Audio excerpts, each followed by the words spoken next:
Hello, everybody, and welcome to Bright Founders Talk at TEMI. TEMI is an international software development company that designs, builds, and delivers software for sustainable businesses and promising startups. Welcome to our podcast, where we bring you the most inspiring stories of entrepreneurs and experts in the software development industry. Now, each week, we interview successful leaders who share their unique journeys and valuable insights. I'm your host, Barry. Now, today we're lucky enough to have an amazing guest joining us, Fayyaz Rajpari, CEO of IntelliGuards. Fayyaz, welcome to the podcast. How are you doing today? Thank you for having me. It's a pleasure. No problem at all. Thank you so much for taking time out of your day to speak with us. We really do appreciate it.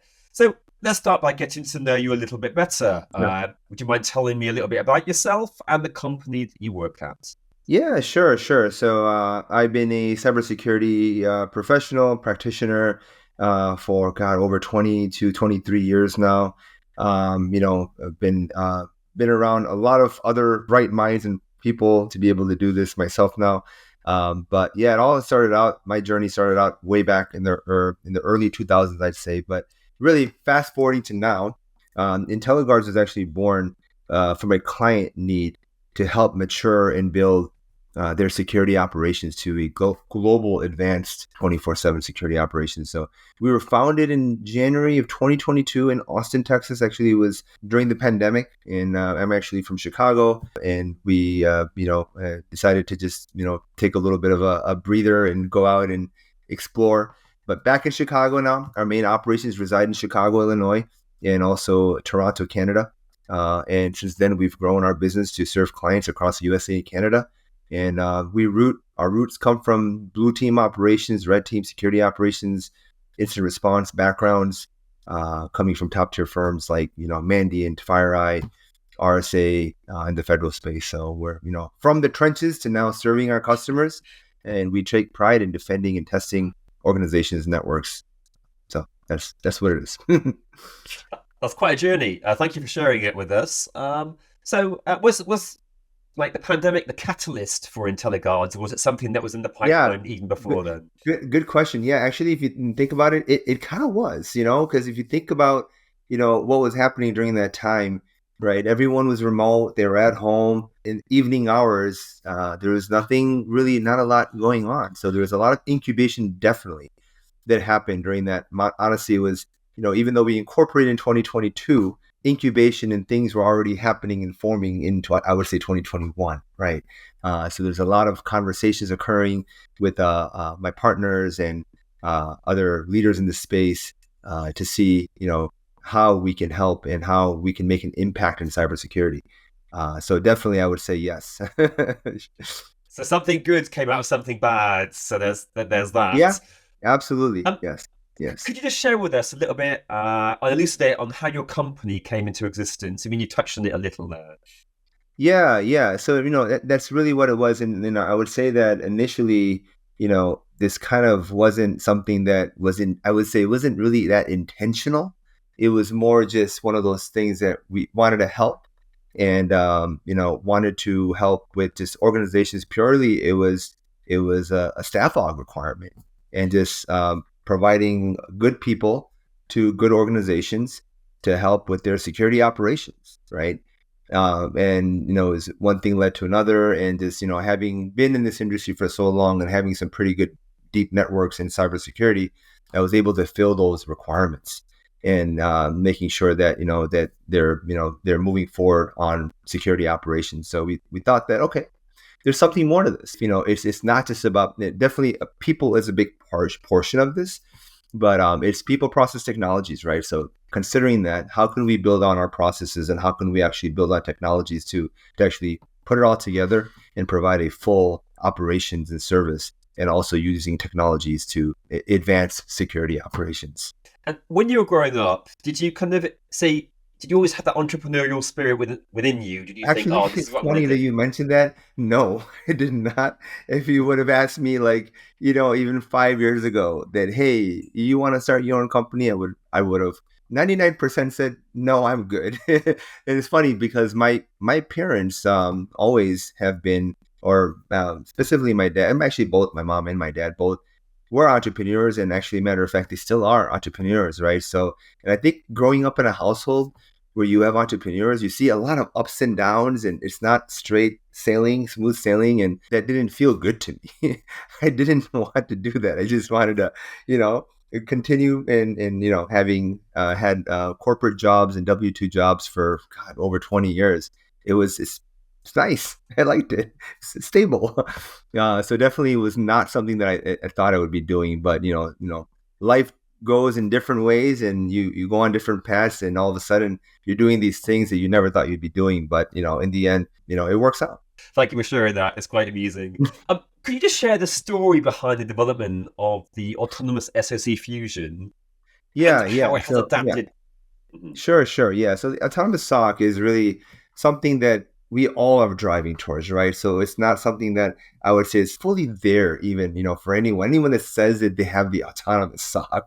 Like, I would say it's more just driving towards that path of how do you get to that autonomous SOC, and and so when you think about SOC, and just for anyone that's not familiar with that SOC or SOC terminology, it means Security Operations Center, right? So considering that back when I used to work as an analyst and a security engineer, we didn't even have, and working at just clients, we didn't have a SOC. It was primarily a bunch of security engineers doing this analyst work too, and doing incident response, and just working with the teams to be able to move forward, right? But so the thought here was that you have, even in the larger organizations, you'll have, or typically in the more mature larger organizations, you will have a SOC. But typically it's mainly very, very people oriented, right? And you've got like these, level 1 or tier 1 analysts that, are, held accountable for just understanding if this alert is a real alert or it's a fake or false positive, right? And then basically either prioritizing or deprioritizing that alert. That's really what their job is. And typically they won't have the expertise to do further analysis, and they've got pretty quick SLAs, right? It could be anywhere from 5 or 10 or 20 or 30 minutes to be able to just say, hey, this is good or this is bad. I don't know anything else about it. I just know this is what it is, and it gets kicked up to the next tier, right? You got tier 2, and then they do more analysis. And then you got tier 3, sometimes tier 3, sometimes you don't in some environments. And then you've got incident response teams, threat intelligence teams to kind of help support that as it moves further down the line, right? So the thought is that it's so people oriented and things get missed. And this has been constant, right? Across the globe, where either a high alert gets deprioritized because it just looks like it's false positive, or vice versa, where it's just a low alert, like it just doesn't look like it's anything, and that gets missed, and all of a sudden that alert was something very, very important, and now that turned into an incident, and now there's a breach, right? So how do you kind of go at this from an approach of doing analytics and using other various capabilities to be able to provide and upscale a SOC, right? So that's the whole thought of autonomous, is that if we can essentially remove that whole tiering structure of the tier 1 and just do the auto analytics of bringing in more context, bringing in more enrichment, bringing in threat intelligence, doing auto analytics, etc., right? To be able to up-level the analyst and just push forward in tier 2 and tier 3 territories to bring more autonomous functionality, right? So we live and breathe cybersecurity. We have a tenacious passion for adversarial operations, security operations, and threat intelligence. And so threat intelligence becomes very crucial into this ecosystem of the autonomous SOC. I think things like AI have been becoming more and more prominent in many different kind of fields. How do you think that will impact your particular field? Yeah. I was wondering if you're going to bring that up. I was purposely not using that term because I usually try to, because AI has been around for a long time, right? But the new thing now is more the generative AI, right? Of being able to ask systems questions and come back. So one of the things that's been kind of consistent now in the community, or just across the board, I think not even just in cyber, but is like the phenomenon of confidently wrong, right? Meaning that if you type something in, right, the response of generative AI is simply is always confident. This is the answer, but it's really not the answer, and it's confidently wrong. It's just completely not what it is, right? So there's this notion of doing more, work there. And there are systems getting put into place, and we partner with some of these pretty, amazing next generation companies that are actually focusing just on that, is curing that phenomenon, making it better, is looking at these systems and saying, okay, well, no, that's not right, and this is right, and kind of using, large learning models and LLMs, and just kind of having them talk to each other and confirming the approaches and confirming those responses, right? And then also taking that next step is actually focusing on security operations questions, right? So now once you get into that, then now things start to get really interesting, right? And then applying that knowledge towards the SOC.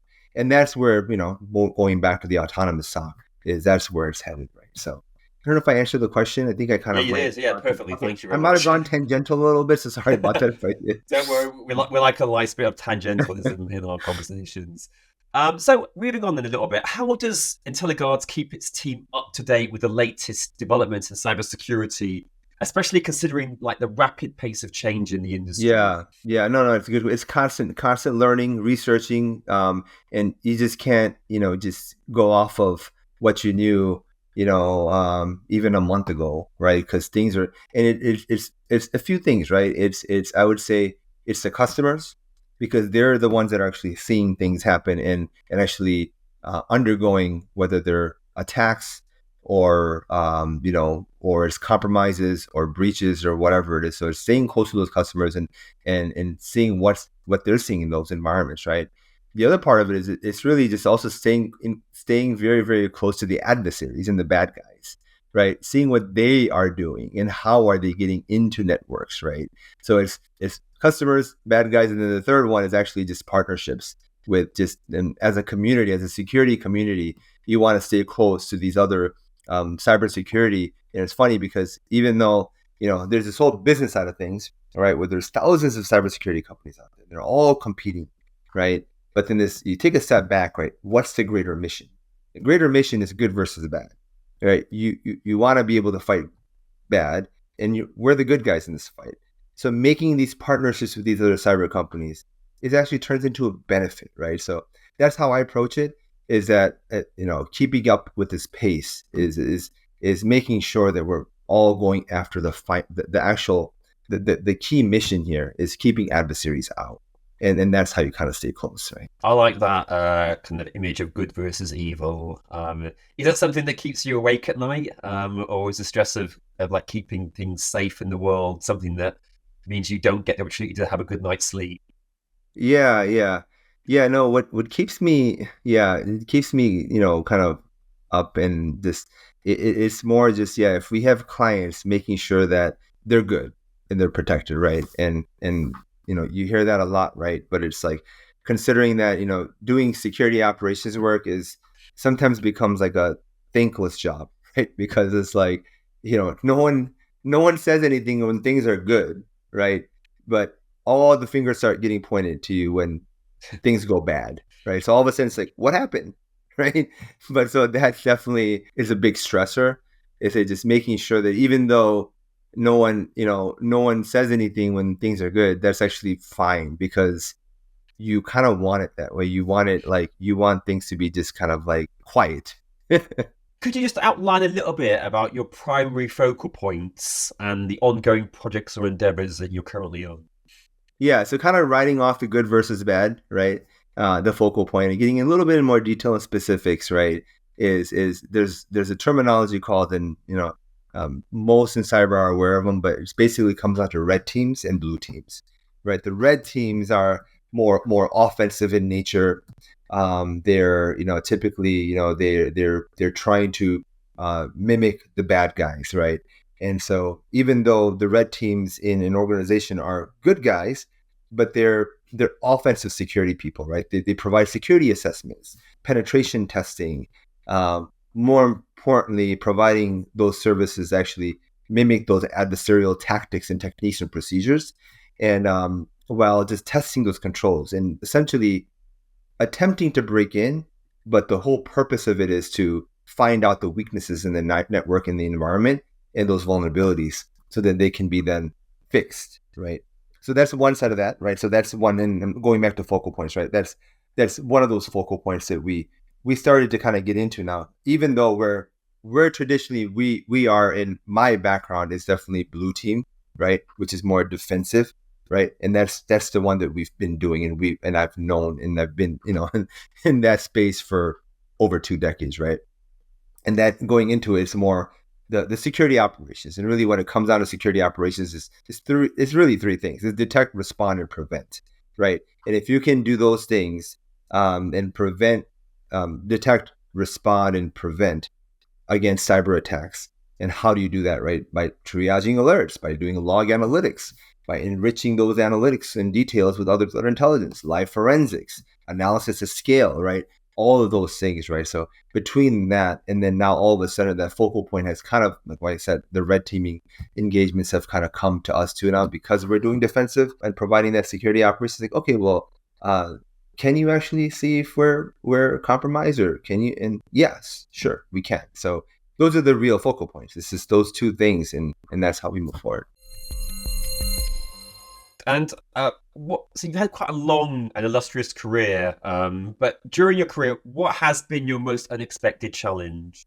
Yeah, that's a good one. I would say it's the unexpected challenge is the challenge of owning and running your own business. Honestly, kind of like you say, like when you work for a company and you have you report to someone, and it's you feel that pressure, but owning and operating your own company, you actually feel more pressure because you tend to kick your own ass more as your own boss than any boss ever did, right? So I think that's the unexpected challenge. I didn't, but it's always good and bad, right? One thing is like you don't have to report anyone, but then you report to yourself.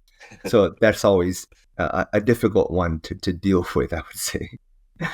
And do you have to wear a lot of hats, or are you more like an expert in one particular thing? Yeah. I wish I could say that I don't have to wear a lot of hats and that I just, yeah, but considering that we're a startup, right? It's under 10 employees. But we do have a pretty huge network of other consultants that we utilize for SOC operations, et cetera. But yeah, definitely, I think, considering that the situation and where we're at right now, the stage that we're in right now, yeah, I mean, it could be anything from, research, engineering, sales, of course, business development, marketing, anything, finance, of course, anything really that, so it's definitely a numerous hats job. It sounds like balancing those hats is kind of like a hard thing to do. But so during times when it's particularly difficult or the journey feels particularly challenging, how do you stay motivated and inspired, like as an entrepreneur and a leader? The biggest that motivates me is the competition, right? Because you know that. So I know this space really well, and I know my competition. Matter of fact, I know, and it's one thing to know the competition, but it's another thing when they know me, right? So I think that in itself motivates me, is that my competition are other founders and owners that I've known and worked with that are extremely successful and doing very well, right, in this business. So it's like, okay, well, you know what? We can do that and we can do it better, right?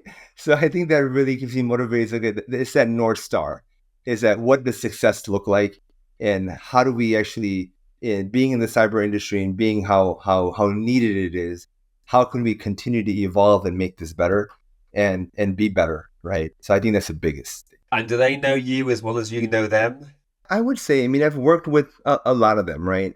Through my years of working at cyber companies, it's I would say not all of them, but I think some would, and some would be more acquaintances, and we've worked together. But yeah, that's the biggest thing.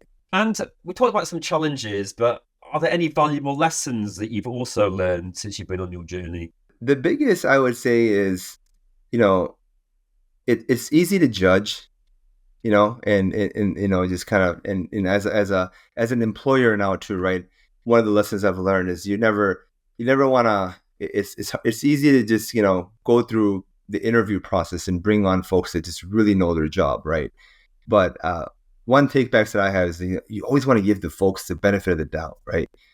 You never know when that person's full capabilities. And also sometimes if you're just, even by talking to someone once, they could be having a bad day, and sometimes it's just words don't come off the right way. It's just like, can you give them another chance? Right? It's just kind of like one of those things that I've learned. Is like I've got a few folks, junior folks that I brought on more recently, and they're great. And and even just kind of looking past the cyber background, right?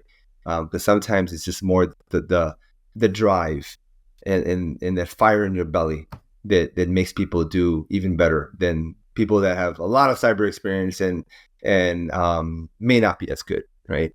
And the other thing that I'll say is like valuable lessons is this overthinking. Sometimes you have this analysis paralysis of when you overthink things so many times, it ends up hindering actions, end up delaying to take any action. So it's always like the one thing that I've learned is action always beats inaction. Especially in the world of technology and cyber, you got to take action. That's the biggest. So you mentioned that, and talking about team members, what kind of qualities are you looking for in team members? What kind of personalities or what kind of knowledge do you require them to have? Yeah. I always like folks that can, communications is really, really critical, right? And everyone says that, but it's true. It's funny because like I personally did not have, if you had met me 20 years ago, as a practitioner, hand me hand and keyboard guy, I had to learn that trait. It wasn't something that came natural to me. But I think that as you evolve and you can communicate better, then that leads to success, right? And because you're always engaging with folks, right, and people. So I think I look for that. But other than that also, but it's like I said, like it didn't come to me naturally, but it kind of as I evolved, got better at it. But does that person have the drive, even if they're not that well of a communicator? Do they have the desire to learn or interested in getting better at it? Right? It's that desire to do better and to and make themselves better, or is it just more they're just looking for a job and no other motivation? That motivation is that what pushes folks to the next limit, right? So that's a big deal. So as someone who was never intending to be an entrepreneur, but ended up in the field anyway, what kind of advice would you give to someone who is entrepreneurial and is trying to establish their own company or establish their project, but they're having some doubts? Maybe they think like, oh, I'm not sure if I'm the right person for this. What kind of advice would you give to someone like that? I'll give softer advice also. It's never like, my advice typically isn't so, like it's always these other things that really matter. Relationships. I've realized that building relationships and trust is more important than ever. Right. And even like, when I reflect on my own leadership and how I became a better one, it's having these relationships and having these mentors too. Right. And even just modeling after ones that, as an entrepreneur, if someone else is an entrepreneur, what I'd say, yeah, like, who do you want to be like? Model your success after. You don't have to reinvent the wheel and be someone completely different. Right. You just have to look at what success looks like. And specifically, if there's a person, look at what they do and model it after that, right? And that, those modeling traits and qualities and other leaders that you admire, helps you become a better one. And it helps your company as well, right? So I think that's a big deal. So, yeah. Perfect. Great advice and a great answer. And unfortunately, time is against us. So that's going to be the last question we'll all be sorry to hear. So I just want to thank you so much again, Fayyaz, for talking with us today. Yeah. It's an absolute pleasure talking with you. Loved it. Enjoyed it. Thank you so much. Appreciate it. Have a good one. Lovely. That was Fayyaz Rajpari, CEO of IntelliGuards.